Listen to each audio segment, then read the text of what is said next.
activaradio.org, emisora de radio online para profesionales de todos los sectores. Anúnciese con su propia cuña publicitaria o bien póngase en nuestras manos para producir una nueva. Usted solo tendrá que decirnos qué quiere y délo por hecho. Su mensaje llegará literalmente a todo el mundo. Anúnciese en activaradio.org.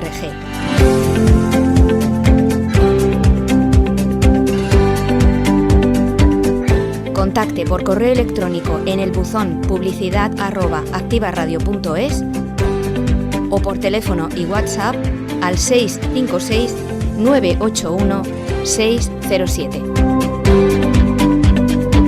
Anúnciese en activaradio.org.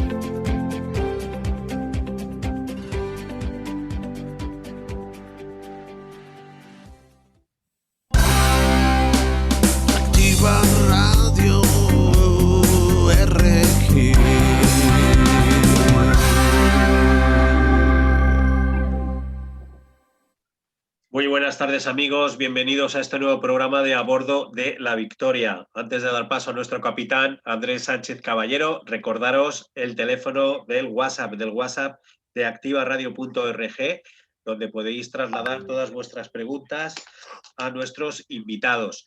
Es el 656-981-607, repito, el 656-981-607. Y también sabed que estamos retransmitiendo en directo el programa a través de la página de Facebook de activaradio.org y también la de A Bordo de la Victoria. Capitán, todo tuyo. Muchas gracias, Miguel Ángel. Buenas tardes, amigos, y bienvenidos, nautas, a bordo de la Victoria. Desde este portal iniciamos hoy otra nueva singladura por Internet para todos los amantes del mar, de la historia, de la navegación, de las grandes gestas náuticas y de nuestros grandes descubridores y marinos. A Bordo de la Victoria se emite en directo los miércoles a las 6 de la tarde y os lo podéis descargar vía podcast o Internet. Hoy, 3 de marzo, vamos a conocer una de las grandes figuras de la historia, a Juan de la Cosa, uno de los grandes olvidados dentro de los conquistadores castellanos de los primeros 30 años. No conquistó ninguna gran civilización americana, como sí lo hizo Cortés o Pizarro, ni realizó ningún gran descubrimiento, como Vasco Núñez de Balboa. Sin embargo, nuestro protagonista fue una de las piezas claves del éxito que tuvo la conquista y colonización de América, sobre todo en los primeros 15 años de la misma. Fue capaz, con enorme precisión, de dibujar el continente americano, acertando o suponiendo que ambas costas de América debían estar unidas y formaban un solo continente. Además, dibujó Cuba como una isla y no como un continente, como atestiguaba Colón, y fue el primero que dibujó acertadamente el contorno de la costa africana.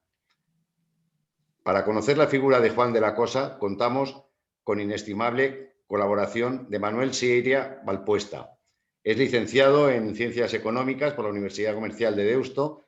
Ha dedicado casi toda su vida profesional al marketing, tanto de fabricantes como de distribuidores. Ha sido director de marketing en Carrefour España y de comunicación de Carrefour Europa. Es fundador de la consultora MSC. Ha sido profesor de marketing internacional y de estudios de mercado y ha publicado 2 libros, Marcas de la distribución y Marketing Retail. Pero su verdadera vocación es la marina.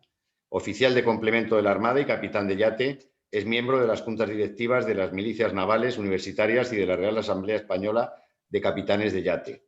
Es además consejero colaborador del Instituto de Historia y Cultura Naval del Cuartel General de la Armada y conferenciante de Historia Naval. Buenas tardes, Manuel. Muchas tardes, muchas gracias por esta invitación. Estamos encantados de tenerte hoy con nosotros. También contamos con Enrique Fuster, nuestra voz aterciopelada de este programa, y con nuestro productor Miguel Ángel Martín. Bueno, pues yo creo que no debemos de tardar más y oír un breve relato de la historia de Juan de la Cosa, que luego, pues con Manuel, nos ampliará seguramente mucha más información. Enrique, adelante, cuando quieras. Vamos allá. Juan de la Cosa nació probablemente en la localidad cántabra de Santoña, alrededor de 1460, y falleció en Turbaco, en la actual Colombia, el 28 de febrero de 1510. Su importancia radica principalmente en que fue el autor del más antiguo mapa de América que se conserva, realizado en el puerto de Santa María, su lugar de residencia, en el año 1500. En él, de la Cosa reflejó los resultados de los descubrimientos de Colón, Ojeda, Vasco da Gama, Cabral, Pinzón y Juan Caboto. Todo en el origen de nuestro personaje es oscuro, ya que no se sabe nada de sus primeros años de vida. Aparece por primera vez en el año 1488 como espía al servicio de la corona castellana, con el objetivo de recabar información sobre la expedición que acababa de realizar Bartolomé Díaz y que había conseguido doblar el Cabo de Buena Esperanza. De la Cosa participó en la primera expedición de Colón a América con su nao La Gallega, luego rebautizada como la Santa María, con el cargo de maestre. Como es sabido, esa nao encalló en las rocas de la costa de la isla de la Española en la madrugada del 25 de diciembre de 1492, al dejar a un marinero joven e inexperto al mando de la nave, mientras los veteranos celebraban la Nochebuena. Sin embargo, al volver a la península, los reyes católicos compensaron económicamente a Juan de la Cosa por la pérdida de su barco y por su buen hacer como marinero. Nuestro protagonista también se embarcó en la segunda expedición de Colón entre 1493 y 1496, pero hay dudas, según la documentación existente, de si lo hizo como cartógrafo de la expedición o como simple marinero, y en qué nave realizó el viaje. Sí se sabe con certeza que estuvo entre los firmantes del manifiesto que Colón obligó a firmar a sus marineros tras realizar una expedición por las costas de Cuba, en el que se afirmaba, como creyó Colón, que Cuba no era una isla. En el año 1499, la corona puso fin al monopolio que tenía Cristóbal Colón sobre las navegaciones al Nuevo Mundo y permitió desde ese momento que otros marineros y empresarios pudieran organizar y realizar expediciones a América. A partir de entonces, comienza una serie de viajes sin la figura de Cristóbal Colón, denominados viajes menores, viajes de reconocimiento y rescate, y también viajes andaluces, ya que todos ellos se organizaron en y partieron desde Andalucía. Juan de la Cosa participó en el primer viaje a América, que no estuvo capitaneado por Colón, sino por Alonso de Ojeda, que había participado en el segundo viaje de Colón y en el que también estuvo Américo Vespucio. La expedición partió de Cádiz el 18 de mayo de 1499. Tras solamente 25 días de viaje, arribaron al Golfo de Paria, frente a la desembocadura del río Orinoco. Recorrieron minuciosamente la costa caribeña en dirección oeste y volvieron en noviembre de ese año o en abril o mayo del año siguiente. Rápidamente, De la Cosa se enroló en una nueva expedición hacia América, esta vez organizada por un notario sevillano, Rodrigo de Bastidas, que lo nombró piloto mayor de la expedición. Fue la primera en la que participó Vasco Núñez de Balboa, que años más tarde comandaría una expedición que, cruzando la inhóspita selva de Panamá, dio con el paso por tierra desde el Océano Atlántico al Océano Pacífico. La expedición de Bastidas partió de Cádiz en octubre de 1500 con 2 barcos y recorrió las costas caribeñas en dirección oeste. Descubrieron la desembocadura del río Magdalena y se adentraron en el Golfo de Urabá. Consiguieron encontrar grandes cantidades de oro, pero al encontrarse las embarcaciones en muy mal estado, se dirigieron hasta la Española, donde fueron arrestados por el gobernador Francisco de Bobadilla. Finalmente, la expedición retornó a la península a finales de 1502. Nuestro protagonista fue ampliamente recompensado a su vuelta por la reina Isabel, que le tenía en alta estima como marinero, y mediante real cédula de 3 de abril de 1503 se le nombró alguacil mayor de Urabá, y además fue nombrado oficial asalariado de la casa de contratación que se había inaugurado ese mismo año. Al año siguiente, y tras un fallido intento de espionaje en Portugal al servicio de la corona castellana, ya que fue rápidamente capturado y se negoció su liberación, De la Cosa pudo por fin organizar la primera expedición bajo su mando como capitán general gracias a una capitulación de la corona, con el objetivo de descubrir y vigilar las costas de tierra firme, actuales territorios de Colombia y Venezuela. La expedición constaba de 4 naves y recorrió las costas entre la isla de Margarita y el Golfo de Urabá. En Cartagena de Indias encontró y socorrió al mercader sevillano Cristóbal Guerra y a sus hombres, con quienes, sin embargo, tuvo grandes conflictos. Sufrieron enormes penalidades tanto en Urabá como en Jamaica y al final se dirigieron hacia la Española. La expedición regresó a España en 1506 y Juan de la Cosa fue nuevamente recompensado por la corona con 50.000 maravedíes. Al año siguiente, la corona le encarga una nueva expedición, pero esta vez el objetivo no era explorar las costas de América, sino realizar una expedición de vigilancia entre las costas de Cádiz y el Cabo de San Vicente, zona que se había convertido en un lugar de tránsito de piratas que buscaban interceptar algún barco que llegaba de América. Por este encargo, De la Cosa recibió 100.000 maravedíes. En marzo de 1508 se realizó en Burgos una reunión o una especie de coloquio con los 4 grandes marineros que aún estaban vivos, y a petición del rey Fernando. Junto a Juan de la Cosa participaron Juan Díaz de Solís, Américo Vespucio y Vicente Yáñez Pinzón. El objetivo principal de la reunión era planificar un proyecto de una expedición para encontrar un paso marítimo hacia Asia a través de las tierras ya descubiertas en el oeste. Y también en ese año, la corona confirmó a nuestro personaje en el cargo de alguacil mayor de Urabá, otorgado 5 años antes, pero esta vez con carácter hereditario. El siguiente viaje de Juan de la Cosa habría de ser el último. Se enroló en la expedición liderada por Alonso de Ojeda, que partía hacia la nueva gobernación de Nueva Andalucía. De la Cosa recibió de la corona el cargo de teniente gobernador, además de una importante ayuda económica para instalarse definitivamente allí junto a su familia. La expedición partió de Santo Domingo el 10 de noviembre de 1509 con 3 embarcaciones y aproximadamente 300 hombres.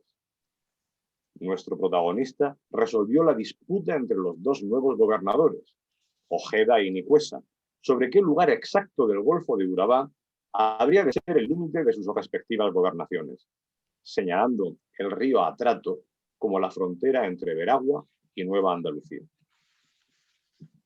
Los problemas que llevaron a la muerte de Juan de la Cosa comenzaron cuando la expedición llegó en diciembre a la bahía de Calamar. De la Cosa dijo a Ojeda que los indios que residían en aquella bahía eran muy belicosos y por tanto era muy arriesgado desembarcar, ya que los indios utilizaban flechas envenenadas. Ojeda, desoyendo el consejo, desembarcó en la bahía y poco después toda la expedición se vio envuelta en un combate con indígenas que se saldó con victoria española, lo que animó a Ojeda a adentrarse en la selva, persiguiendo a los indígenas en su huida hasta el poblado de Turbaco. Al llegar allí, los hombres de Ojeda se vieron envueltos en una emboscada de los indios, y de los casi 300 hombres, solo Ojeda y un joven soldado, Francisco Pizarro, lograron sobrevivir. Algunas crónicas afirman que cuando hallaron el cadáver de Juan de la Cosa parecía un erizo, tan lleno estaba de flechas. Otras dicen, por el contrario, que el cuerpo había sido devorado por los indios. En cualquier caso, y sin duda, fue una muerte horrible para uno de los principales personajes de la conquista y colonización española en América. Muchas gracias, Enrique. Gracias por el relato. Qué fácil parece, Manuel, la vida de un hombre de esa época, que en 20 años que hemos contado, del 92, de su primer viaje hasta su muerte. Qué fácil cruzar 5 o 6 veces el Atlántico, encima la primera vez. Ponnos un poco en el contexto histórico que se movió este hombre en estos 20 o 30 años. Muy bien, bueno, la explicación que nos ha hecho Enrique es muy completa muy interesante, entonces vamos a intentar completarla, porque realmente ha hecho un esbozo muy preciso de la vida de Juan de la Cosa. Pero podemos empezar, si os parece, por el tema del contexto histórico. Porque el periodo se desarrolla durante el Renacimiento. El periodo del Renacimiento, tras ese largo periodo en Europa que significó la Edad Media, un periodo con pandemias, con pestes, con guerras de religión. Y la llegada del Renacimiento supuso que los europeos empezaron a tener un gran interés, podemos decir, en la mejora de su vida, y para eso pensaron que había que traer esos productos que tanto ansiaban de Oriente, y esos productos que ya habían sido relatados por Marco Polo durante los más de casi 40 años que estuvo por Asia, viajando por Asia, y que luego contó en su libro Il Migliore, que aquí le conocimos como el libro de las maravillas. En ese libro Marco Polo relataba a los europeos que salían del periodo oscuro de la Edad Media las grandes riquezas que había en Oriente, y fueron muy interesados en ese tema, en la porcelana, en las sedas y también en las especies. Las especias que en aquel momento en Europa se pagaban casi al precio del oro, y en algunos casos más que oro. Eran productos enormemente atractivos. Así que los más avezados comerciantes de aquella época en Europa, que eran los venecianos y los genoveses, no tardaron en organizar expediciones de comercio comerciales con Asia, y crearon rutas para traer esos productos, las más famosas que todos conocemos, la ruta de las especias y la ruta de la seda. Pero esos comercios que procedían de Asia tienen un punto culminante en lo que significó un hecho trascendente, que fue la caída de la ciudad de Constantinopla en mayo de 1453 por parte del sultán Mehmed II. Pero no porque cayese Constantinopla en sí, sino porque la caída de Constantinopla supuso el fin del Imperio Romano de Oriente, es decir, del Imperio Bizantino. A partir de ese momento, el control de esas rutas pasaba a poder de los otomanos. ¿Qué hicieron los otomanos? Sustituir a los genoveses y a los venecianos en ese comercio y quedarse con sus riquezas. El comercio no se paró, lo que pasa es que dejó de ser rentable o interesante para los comerciantes europeos.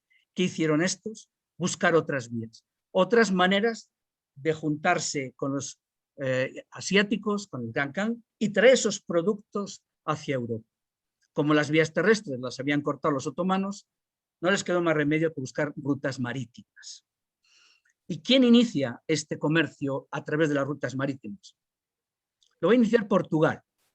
Portugal, ¿y por qué no Castilla? Bueno, pues Portugal había terminado su reconquista mucho antes, mientras que en aquel periodo los reyes católicos estaban inmersos en la conquista del reino nazareno.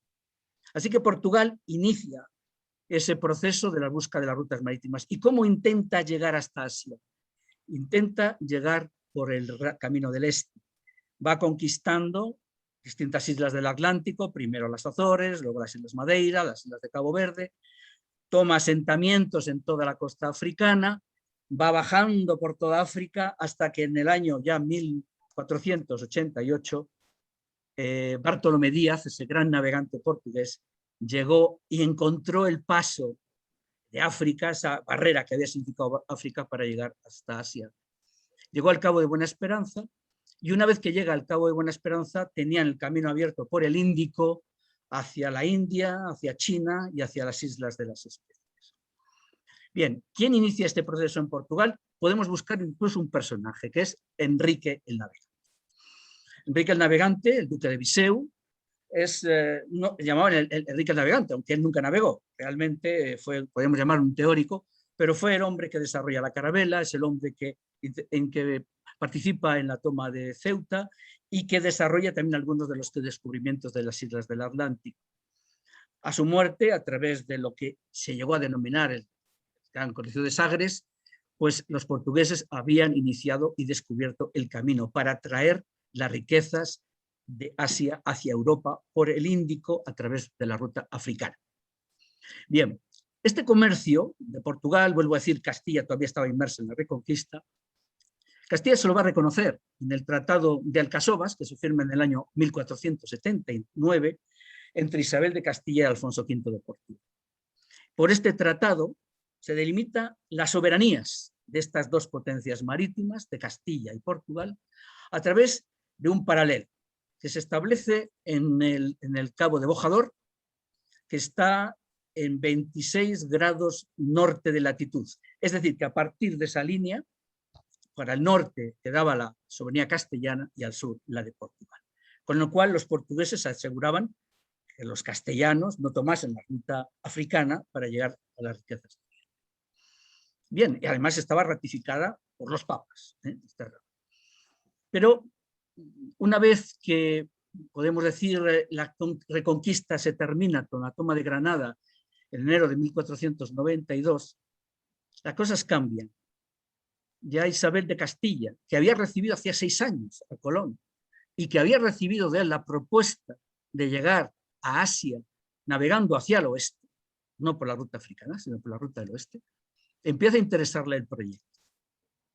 Vamos a entender que es lógico, se ha terminado la reconquista en España y los portugueses se están haciendo ricos trayendo las riquezas de Oriente a través de la ruta africana. Tenían que buscar una alternativa. Si han respetado el Tratado de Alcasovas, no podían ir por los sitios por donde estaban yendo los portugueses. Así que empieza a interesarles aquella propuesta que hace 6 años un navegante genovés que apareció por la costa de Castilla les había ofrecido para ir por la ruta de Oriente, por la ruta de Occidente. Y entonces podemos iniciar que se inicia el interés por las Indias. Un interés que los reyes católicos ratifican tras la firma de los acuerdos de Santa Fe, en abril de 1492, con Colón, a partir del cual le dan la vía libre para ese gran proyecto llegar a las Indias por el camino de Occidente.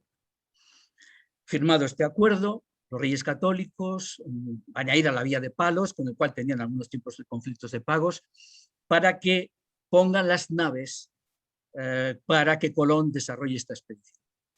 Y allí, en la vía de Palos, quien se va a ocupar de eso, quien se va a ocupar de parte de la financiación, de la búsqueda de las tripulaciones y de la búsqueda de los barcos, van a ser los hermanos Pinzón. Los hermanos Pinzón tienen carabelas. Hablamos de esta carabela de origen portugués. Tienen carabelas. Carabelas son embarcaciones relativamente pequeñas para las rutas oceánicas, con velas latinas, de poco porte, y entonces ellos se dan cuenta que necesitan para una expedición que se convierte en una auténtica aventura de una nave de mayor calado, y saben, porque conocen a un navegante que está en el puerto de Santa María, llamado Juan de la Cosa, que dispone de una nave que es la Santa María, que es una nave ya de mayor porte y que podía ser la nave capitana de esta expedición. Y con él se ponen de acuerdo para que les alquile la nave, esa es la expresión, no cesión ni venta, es alquiler de la nave Santa María, para que se incorpore a la expedición de Colón e inicien esta expedición hacia las Indias. Bien, aquí podríamos entrar ya en relación con Juan de la Cosa. Lo ha explicado antes Enrique. ¿Quién es Juan de la Cosa? Esta persona con la que se ponen los Pinzones de acuerdo para que entre en la expedición hacia las Indias. Juan de la Cosa, empezamos con los primeros temas, bien explicado, de que es dudoso tanto su año de nacimiento como el lugar de nacimiento. Pero si evidentemente no hay una prueba, es decir, no tenemos la partida de nacimiento en una parroquia determinada para decir aquí está su ficha de nacimiento, podemos decir que la mayor parte de los historiadores y los cronistas sitúan el nacimiento de Juan de la Cosa en la villa cántabra de Santoña. Respecto del año, ya hay más diversidad de opiniones, porque la gama es bastante amplia, va desde el año 1450 al 1460, es decir, hay un gap ahí de 60 años, pero vamos a centrarnos en lo que algunos historiadores han dado como más posible, que es el año de 1460. Así que, sin afirmarlo con rotundidad, sin decir nació aquí en este año, podemos decir que podemos situar a Juan de la Cosa en Santoña, nacido en 1460. No sabemos mucho de su juventud, navegó por el norte, se afincó en el puerto de Santa María. Cosa lógica, es decir, las guerras de la Reconquista llevaron a muchos nobles a situarse en el sur, los Medinaceli, Medina Sidonia, Alba, etc. Es decir, eran terrenos reconquistados no digo caudillos, pero reconquistados, en el cual pues, la nobleza castellana sentó sus feudos. Y en el caso del puerto de Santa María fue el ducado de Medinaceli. Era realmente un feudo del ducado de Medinaceli. Mientras que los Pinzones pertenecían a la Vía de Palos, que se juntan las dos naves de las dos carabelas de la Vía de Palos con la nao Santa María procedente del puerto de Santa María, llamada anterior la Gallega, también se llamó Mariceleste, y por último la pusieron de nombre Santa María en honor del puerto. Juan de la Cosa, se sabe, de las relaciones con los Pinzones proceden de sus viajes comerciales por África, incluso al Golfo de Guinea se llegó a especular, pero de cualquier forma por África. Son, no digo amigos, pero sí comerciantes que se conocen y sobre todo conocen su nave, que es la nao Santa María, y la incorporan como nave capitana a la expedición de Colón. Lo curioso de este acuerdo es que Juan de la Cosa, espíritu inquieto, evidentemente aventurero, comerciante en aquel momento, no era nada más que realmente un comerciante del puerto de Santa María, está interesado por algo que suena que puede ser un gran negocio, que es poder llegar a Asia por el camino de Occidente. ¿Y por qué toda esta gente, si me permitís, aceptan esta propuesta de Colón? Evidentemente la aceptan por unos cálculos erróneos que procedían inicialmente de Toscanelli, que a su vez procedían de Ptolomeo, en el cual calculaban la distancia que había entre la costa occidental de Europa con la oriental de Asia en más o menos la distancia que hoy sabemos que existe con el continente americano. Por eso no es de sorprendernos que cuando Colón, no solamente cuando llega, sino que cuando se muere, está convencido que según sus cálculos, la distancia que él ha recorrido coincide con los cálculos que se tenían en aquella época sobre la distancia que podía haber entre la costa europea y la oriental de Asia. Bien, se suma Juan de la Cosa a esta expedición, pero pone una condición, que es la parte más curiosa del tema. Dice, bueno, de acuerdo, os alquilo mi nave, pero yo voy como maestro.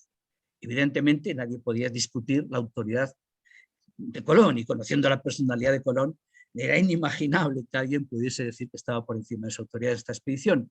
Así que si Colón va como capitán de la Santa María, que es Juan de la Cosa, se inscribe como maestro. Y ahí está el inicio de este proceso, de esta expedición del descubrimiento de Juan de la Cosa en el primer viaje de Colón. Voy a hacer un pequeño inciso sobre uno de los debates que hay. Y no lo dice cualquiera, estoy hablando de Nin, de Morrison y estoy hablando de Alicia Gould, estos grandes historiadores. Según ellos, Juan de la Cosa de la primera expedición de Colón no es el mismo que el Juan de la Cosa del segundo viaje del Colón y el autor de la carta. Aceptan que el autor de la carta sea el participante en la segunda expedición de Colón, pero no en el primero. Bien, esto es un debate que hay. Está abierto, probablemente proceda de esa equívoca denominación que hacen en el rol sobre que se llamaba el vizcaíno. Pero bueno, hay que entender que en aquella época, en la época en que estamos hablando, a todos en el sur, a todos los navegantes que procedían del norte, que no eran pocos, les denominaban los vizcaínos. Y podemos entender que también es normal que a Juan de la Cosa le denominasen el vizcaíno. Evidentemente no está figurando como Juan de la Cosa en el primer viaje, sino como figura como Juan el vizcaíno, pero estudios posteriores han zanjado esta duda y hoy en la mayoría de los casos se toma como válida la opción, la posibilidad de que Juan el vizcaíno, Juan de la Cosa sean la misma persona y que quien hizo el primer viaje hizo el segundo y es el autor de la carta náutica. Aquí estamos hablando. Bien, si queréis hablamos de la nave o Andrés, algunas dudas. Bueno, te quería decir que fenomenal la introducción que nos has hecho de situar el contexto histórico viniendo de la Edad Media, magnífico para el tal, y muy bien la introducción de bueno, cómo llega a incorporarse Juan de la Cosa al primer viaje del descubrimiento con Colón y hace ese segundo viaje. Y yo quería preguntarte por un detalle de los que he leído, o que parecía, que como en el primer viaje perdieron su nao, la Santa María, pues que, bueno, que le achacaban un poco la culpa, el que es el capitán del barco, si algo le pasa al barco, pues es el responsable, ¿no? Y que había ahí una controversia de que, bueno, pues que no se llevaba bien con Colón, o que Colón no Sí, siguió luego pues respetándole como un gran piloto y navegante, que fue de la cosa, ¿no? bueno, se ha hablado sobre las relaciones de Colón con Juan de la Cosa. Es un tema que ha dado mucha tinta para escribir. Realmente, durante el viaje de ida, sabemos que los cronistas, en aquel, por ejemplo, Bartolomé de las Casas, no hace ninguna alusión a ningún problema en las relaciones entre Colón y su maestre. Sobre todo habla de las relaciones con los otros capitanes, con los hermanos Pinzón, pero con su maestre apenas hay relaciones. El hecho significativo, clave de estas relaciones, se produce el 24 de diciembre de 1492, cuando fondeados en una bahía de lo que hoy es la República de Haití, que le llamaron la isla de la Española, en una mar calma, plana y sin viento, el barco empieza a moverse, a desplazarse, están todos celebrando la Navidad, ni se enteran de lo que está pasando. Eso de que estaba que además se hizo famoso, un grumete que estaba al cuidado de la embarcación, habría que ver, imaginemos esa situación, no hay ningún problema, no hay marejada, no hay olas, no hay viento, etc. Pues estaban celebrando, estarían todos más despistados. El barco va moviéndose de su zona de fondeo y acaba en un arrecife, pero acaba encallado en unas rocas de un arrecife que no estaban vistas y allí queda totalmente embarrancado. Colón le echa la culpa, de acuerdo, le echa la culpa al maestre, pero todos sabemos, de acuerdo, todos los marinos saben que quién es el responsable último de la seguridad de una nave, es el maestre, es el capitán. ¿Que puede echar la culpa a Juan de la Cosa porque era el maestre? Bien, conociendo a Colón no es muy difícil de entenderlo, pero realmente el auténtico responsable es el capitán en una embarcación y sobre todo en lo que se llama la seguridad. Es el responsable de que el ancla esté bien lanzada, si no es un ancla hay dos anclas, de que no agarrea, de que está bien sujeta, de que hay una guardia vigilándola, etc. Eso es el capitán. Bien, pero bueno, Colón era un buen navegante y supo entender que pudo ser un accidente en unas aguas totalmente desconocidas que estaban por primera vez, puede ser vamos a llamarle, para que nos entendamos, simplemente un accidente que puede ocurrir. Y después de este incidente, tampoco hay que pensar que hubo malas relaciones entre ellos. Vuelven juntos en La Niña, van juntos a la corte de Juan II en Lisboa, vuelven juntos a la Villa de Palos, se embarca. Imaginemos que alguien al que se le hace responsable va a embarcar también como cartógrafo en la segunda expedición con Colón. ¿Va a estar con Colón en la expedición que se hizo de la Española al sur de la isla de Cuba? ¿Va a hacerle firmar el documento en el cual constata la no insularidad? No creemos que hubiese rencor. Y además hay dos factores para aclarar este tema. Colón en aquella época estaba en su época de gloria. No lo que ocurrió después del tercer viaje, los enfrentamientos con Bobadilla, etcétera, etcétera. Estamos hablando en la época en que Colón es recibido espléndidamente por la corte de los Reyes Católicos en Barcelona, en que se le nombra almirante Armada, etcétera, etcétera. Entonces, era una época eufórica, podemos decir, para Colón. No creo que hubiese una época para que estuviese enfadado con nadie. Y en segundo lugar, también hay que considerar el carácter de Juan de la Cosa, que era un hombre, no es nada conflictivo, no es Cristóbal Guerra, no es Alonso de Ojeda, que eran pendencieros y montaban bronca por cualquier cosa. Estamos hablando que es un hombre razonable, juicioso y prudente. Por lo tanto, podemos decir que es difícil de entender que realmente hubiese un enfrentamiento que en el momento del pronto del Colón probablemente sí, pero que no tuvo trascendencia. Fenomenal. Yo creo que no podemos dejar pasar sin ninguna duda por lo que Juan de la Cosa es conocido mundialmente.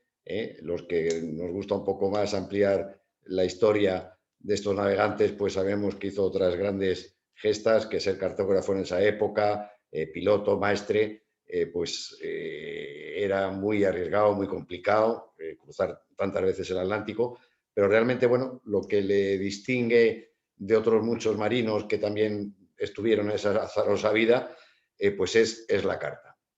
Y yo creo que la carta, pues bueno, tiene mucho significado histórico por un lado, minucioso, con pequeños detalles que los historiadores y la gente que os gusta conocéis, y yo creo que nos ampliéis ahora.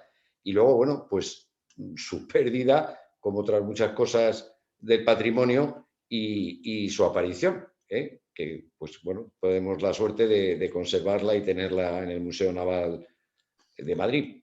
Háblanos un poquito, que Sí. todavía vamos bien de tiempo, de la carta, si te parece, Manuel. Sí, claro. Mira, la carta la va a realizar tras el segundo viaje, que antes nos han explicado, de la expedición de Ojeda.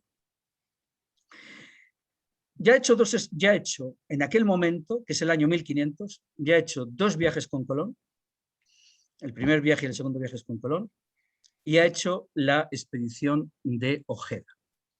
Bien, vuelve en el año 1500 de esta expedición, y en aquel momento, aunque todavía no se había creado la Casa de Contratación, que se crea en 1503, en aquel momento los reyes católicos ya habían asignado como responsable de los viajes a América, de la colonización, de la explotación, de la evangelización, etcétera, al que entonces era el obispo de Córdoba, Juan Rodríguez de Fonseca.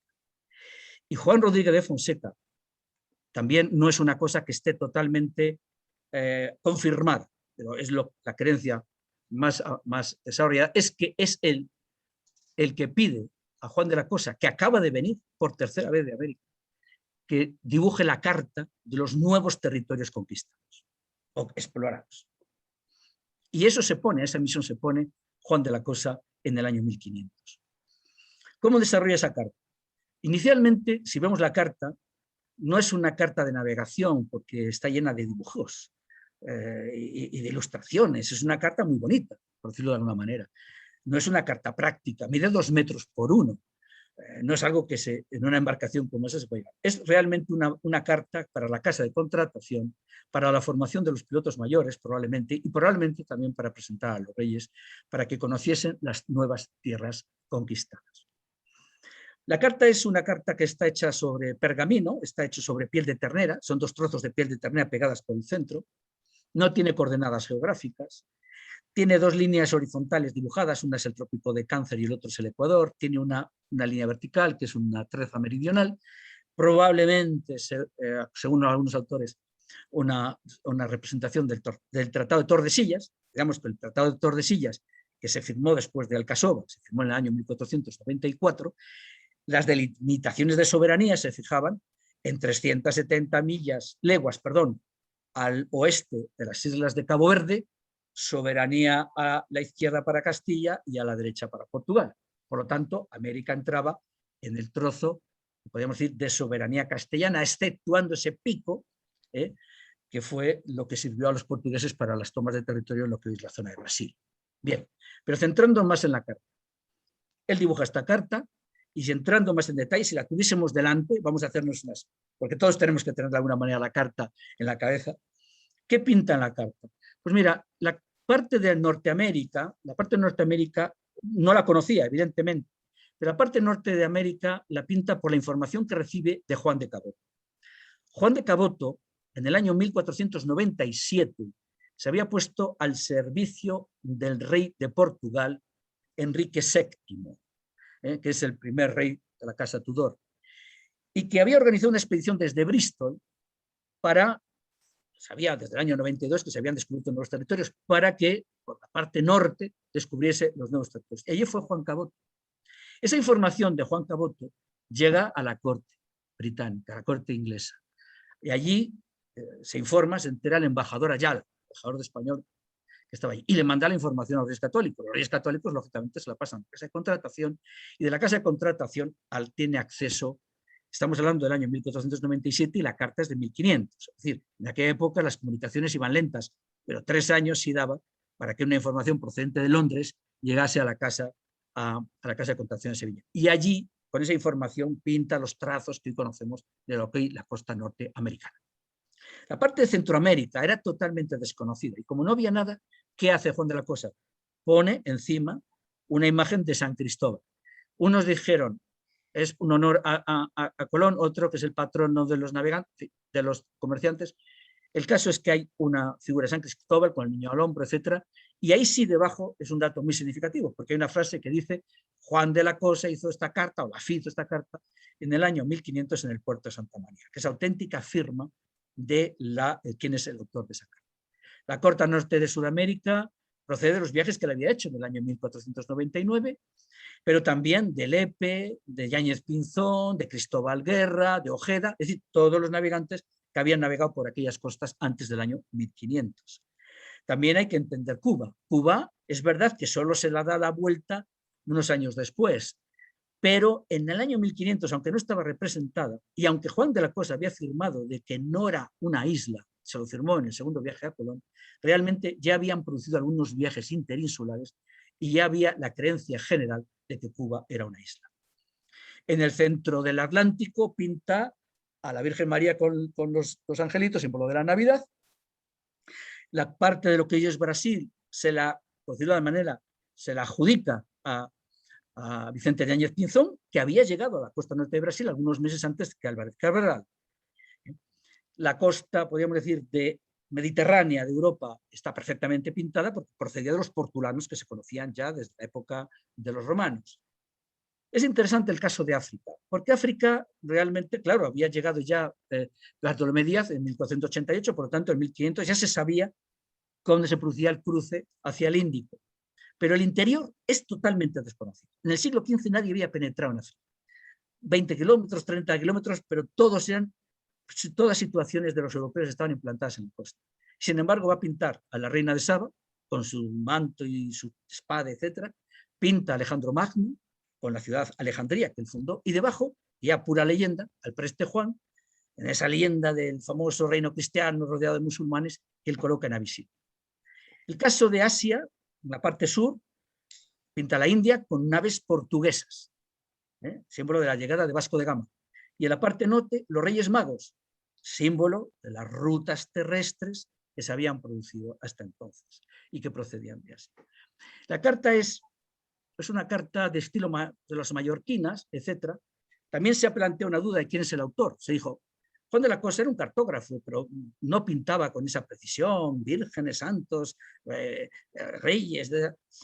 Bueno, es una especulación. O'Donnell lo defendió en una tesis en el año 1999 sobre quién había realmente ilustrado, podríamos decir, quién pintó de acuerdo, quién la ilustró, está en un punto de discusión. Pero yo creo que no merece la pena estas conjeturas. ¿Qué dice la carta? Lo dice muy claro. Dice, esta carta la hizo Juan de la Cosa en el puerto de Santa María en el año 1500. ¿Y por qué vamos a pensar otra cosa? Y luego, ¿qué pasó con esta carta? La trayectoria de la carta. Bueno, la carta se sabe que la tuvo en su despacho el obispo Juan Rodríguez de Fonseca. Fue obispo de Córdoba, de Palencia y de Burgos. Y luego fue nombrado responsable de todo el proceso de colonización de las Indias. Ahí lo sabemos porque hay una carta escrita por el cronista Pedro Mártir de Anglería que dice exactamente, he visitado al obispo Juan Rodríguez de Fonseca, presidente de la Junta de Indias, y allí he visto una carta y tal, hizo un tal Juan de la Cosa. Está escrito. Por lo tanto, situamos la carta en el despacho de Juan Rodríguez de Fonseca, según Pedro Martín de Anglería. Y después hay un silencio, una laguna, un túnel de más de 300 años en el que nadie sabe dónde está esa carta. 300 años. ¿Y dónde aparece?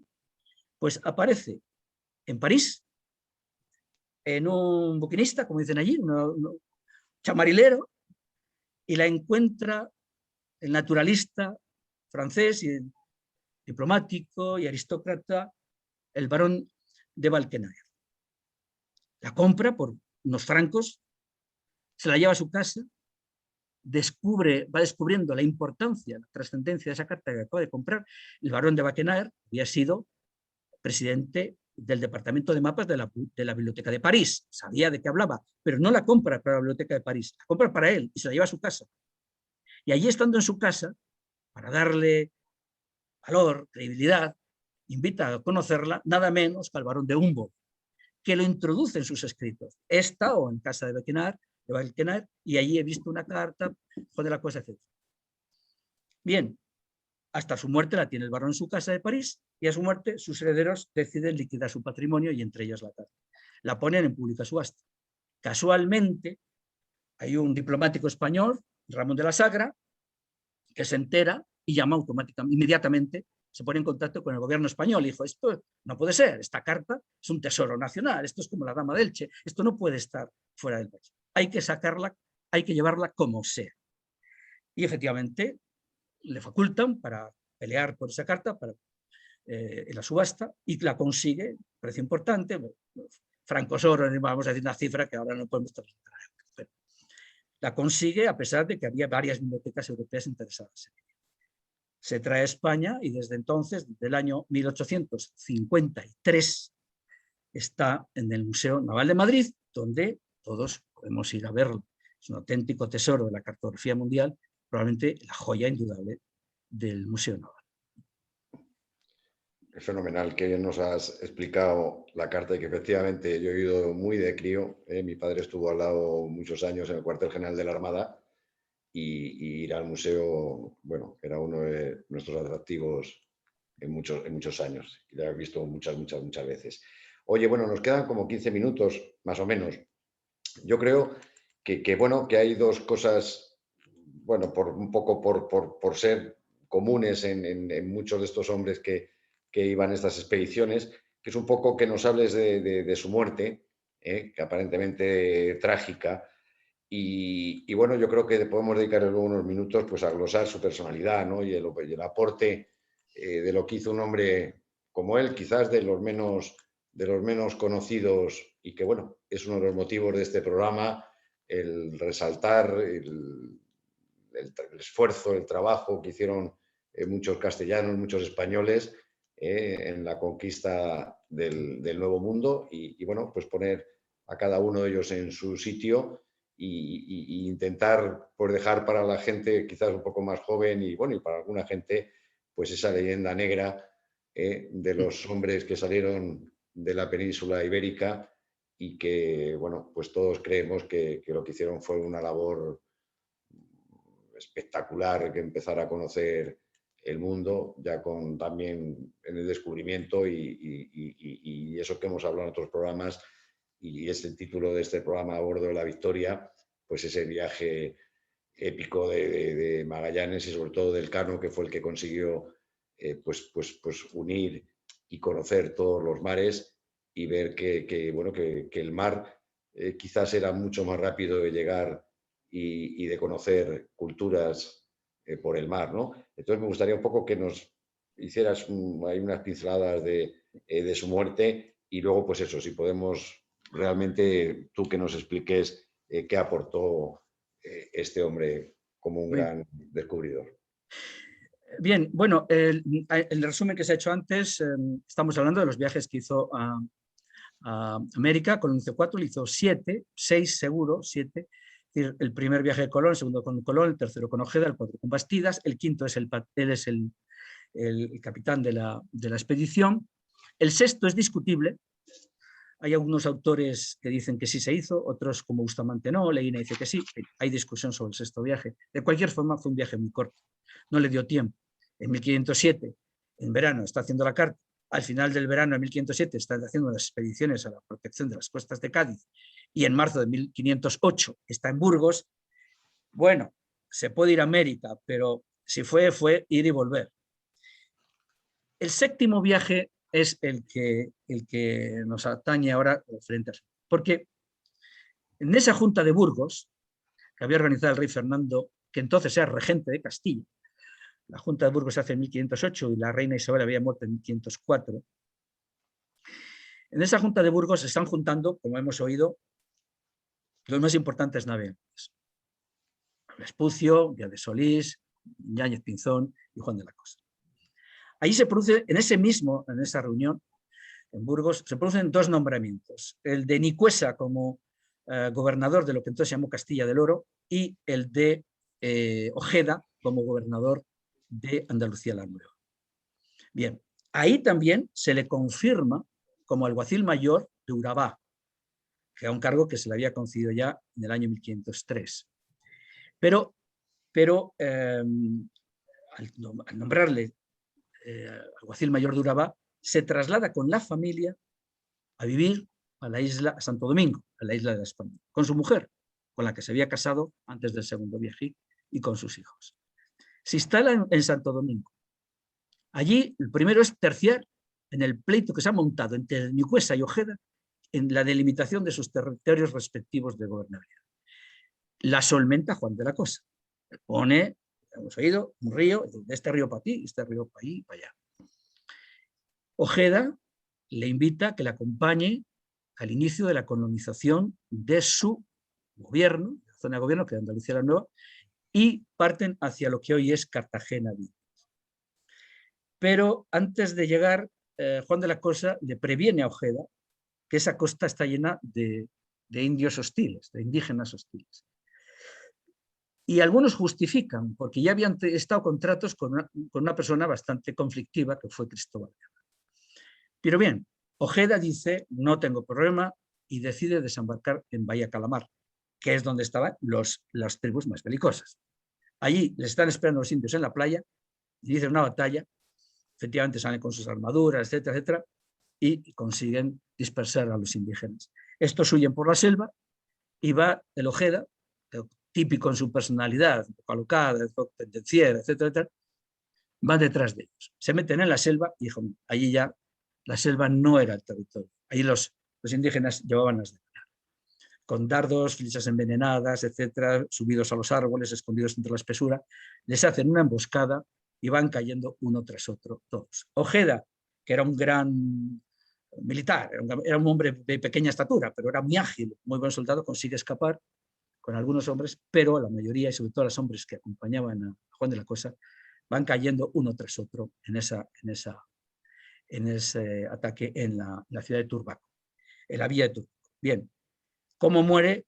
No tenemos mucho tiempo porque hay un texto precioso que está escrito sobre la muerte, pero digamos, por ejemplo, voy a leer solamente, si me permitís, una pequeña parte, la parte final dice: al final acorralaron a Juan de la Cosa y sus heroicos compañeros y fueron cuerpo a cuerpo matándolos a todos, siendo el último en defenderse y en sucumbir el valeroso Juan de la Cosa, materialmente acribillado de heridas, cubierto de sangre, con más de 20 flechas envenenadas en su cuerpo. Esta tragedia, este trágico final, ocurrió el 28 de febrero de 1510.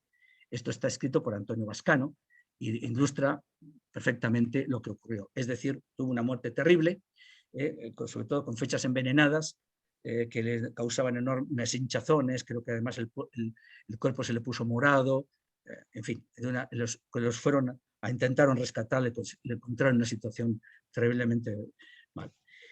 ¿Qué ocurrió a raíz de todo eso? Ojeda, que había conseguido escapar, se junta con Nicuesa y los dos, acompañados de caballos, olvidemos que cuando entraron los españoles a caballo, aquello debía ser tremendo porque era un animal desconocido totalmente por ellos, arrasan el pueblo de Turbaco y dan muerte a los habitantes. Bien, en lo que entendieron como una venganza por la muerte de Juan de la Cosa y sus compañeros. Hay otro texto que también me gustaría, muy pequeñito también, que me gustaría resaltar, que está escrito por Enrique de Leguina y que dice lo siguiente: dice, a la muerte de Juan de la Cosa. Así concluye su vida el valeroso capitán y sabio navegante, con la más gloriosa muerte que un soldado puede apetecer, dejando impreso su nombre en los anales históricos de la conquista de las Indias, donde brillará siempre con inextinguible esplendor. Bien, es decir, que fue una muerte trágica, pero gloriosa, y forma parte también de su leyenda. Es decir, otros grandes conquistadores han tenido muertes trágicas, otros han muerto en la cama por enfermedad, etc. Aquí un hombre que fue 7 veces a América, que siempre sintió la atracción de América, que sintió un gran interés por América, murió allí y allí quedó su cuerpo, en esa América que él tanto había querido conocer. Entonces me parece que fue una muerte trágica, pero enormemente honrosa para un militar. No olvidemos que los reyes católicos le habían nombrado capitán también. Si te parece, como nos quedan 7 minutos, me permites hacer una reflexión. Bien, podemos decir que la carta de Juan de la Cosa es una joya cartográfica universal, etcétera, etcétera, muy importante, el primer mapamundi, en el que aparecen los 4 continentes, falta el Pacífico, efectivamente, le faltan 102 grados a la carta, pero es el Mapamundi de 1500. Bien, y estamos hablando del Mapamundi, falta Oceanía, es decir, realmente estamos hablando de ya un porcentaje de población enormemente, el Pacífico es muy grande, pero está vacío. Está hablando de un auténtico mapa. Pero sí, fue un cartógrafo, de acuerdo, pero también fue comerciante, fue armador, fue diplomático, fue explorador, fue navegante. Es decir, y volvemos otra vez al principio, es decir, volvemos al hombre del Renacimiento, al hombre completo del Renacimiento. Es decir, es un hombre que hace cartas y descubre, y va al viaje del descubrimiento con su propio barco. No acompaña a otros, no, es su barco. La nao Santa María, la nave capitana del descubrimiento, el armador y el propietario es Juan de la Cosa. Es el hombre que pinta el primer mapamundi, el primero que existe, en el primer sitio, el primero en el que aparece América. No existía otro documento en el que aparece América hasta la carta de Juan de la Cosa del año 1500. Pero también es un diplomático, vamos a llamarle espía si queréis. Está en 1488, donde le manda la corona a Lisboa para que investigue qué ha pasado con la llegada de Bartolomé Díaz al Cabo de Esperanza. Y dice, vete por allá y entérate a ver qué están diciendo. En una corte como la portuguesa, que no contaba nada, que tenía todo bajo secreto sumarial. Y le mandan allí para que investigue la llegada de Bartolomé Díaz. Y también le mandan posteriormente, tras la llegada de la expedición de Cabral, junto con Américo Vespuccio, a lo que son las costas de Brasil, porque la corona dice, de acuerdo, puede que esos terrenos sean de Portugal por el Tratado de Tordesillas que firmamos, pero queremos saber si realmente están dentro de las delimitaciones. Y para enterarse de eso, le mandan a Lisboa en labores diplomáticas o labores de espionaje, de captura, etc. Y es la propia reina Isabel el que tiene que rescatarlo y devolverlo a España. Por lo tanto, es una persona enormemente importante. Viaje del descubrimiento, primer mapamundi, diplomático al servicio de los grandes, pero sobre todo fue un gran navegante. Un navegante extraordinario. Es decir, ir 7 veces a América, ida y vuelta en aquella época. Pero es que además conocía muy bien las costas del norte, conocía muy bien las costas del Golfo de Cádiz, todo el Atlántico, etcétera, etcétera, hasta el Golfo de la Guinea. Por lo tanto, es un personaje importante, pero además es su personalidad, porque era persona seria, era persona afable, por los datos que tenemos, ¿no? Que nos dicen que nos vienen de Bartolomé de las Casas, que nos vienen de Herrera, que nos vienen también de Ayala, etc. Era un hombre juicioso, se le tenía como buen compañero, como fiel compañero, que tenía un trato sencillo con la gente, con los marineros, con los indígenas, etc., con los que no tuvo ningún problema. Incluso se le podía decir que para la época de las expediciones, para la época de la conquista, y vamos a ponerlo entre comillas, quizá le faltaba algo de ambición. Es decir, no tenía el impulso, el empujo que podía tener Hernán Cortés, Pizarro, Magro, Valdivia, etc. De acuerdo. Era un hombre sin codicia, sin ambición, negoció el rescate con los indígenas, consiguió algo de oro, perlas, pagó su quinto real como estaba estipulado a la corona, cobró sus maravedías por los servicios prestados, pero realmente no fue un hombre que fue a América interesado por hacerse un hombre codicioso o amante de las riquezas. Y además esto lo tenemos porque todos los cronistas le alaban su valentía y su pundonor, pero también su espíritu y ser un hombre de bien. Y como queda un minuto, déjame que lo diga, no lo diga yo, que lo leamos de un texto nada menos que de la reina Isabel de Castilla, que cuando le preguntaron por él, decir, bueno, ¿qué te parece, majestad, etcétera? Y escribió lo seguido, dijo la reina Isabel, escribió, sería mejor y más servida con que Juan de la Cosa haga el viaje, porque creo que sabrá de hacerlo mejor que otro alguno. Es decir, estoy hablando de la reina Isabel, en el que pocas veces se pueden encontrar elogios tan. Por lo tanto, creo que tenemos una deuda con Juan de la Cosa. Aún hoy no está conocido como se merece. Creo que es un dato de injusticia histórica que hoy Juan de la Cosa no ocupa el lugar que le corresponde, porque fue auténticamente uno de los artífices de lo que fue el Imperio Español en América. Muchas gracias, Manuel. Qué placer escucharte y que nos hayas ampliado la historia de este magnífico personaje. Bueno, solo os queda agradecer a ti, a Manuel Silleira, por estar con nosotros y a nuestros oyentes por dedicarnos estos minutos en conocer y en ampliar la vida de otro gran hombre que contribuyó con sus descubrimientos pues a la expansión de la corona de Castilla. Desde este portal y a bordo de la Victoria, os espero el próximo miércoles a las 6 de la tarde en activaradio.org. Buenas tardes a todos y buena proa. Muchas gracias. Muchas gracias, Andrés, y buenas tardes a todos. Adiós. Activa Radio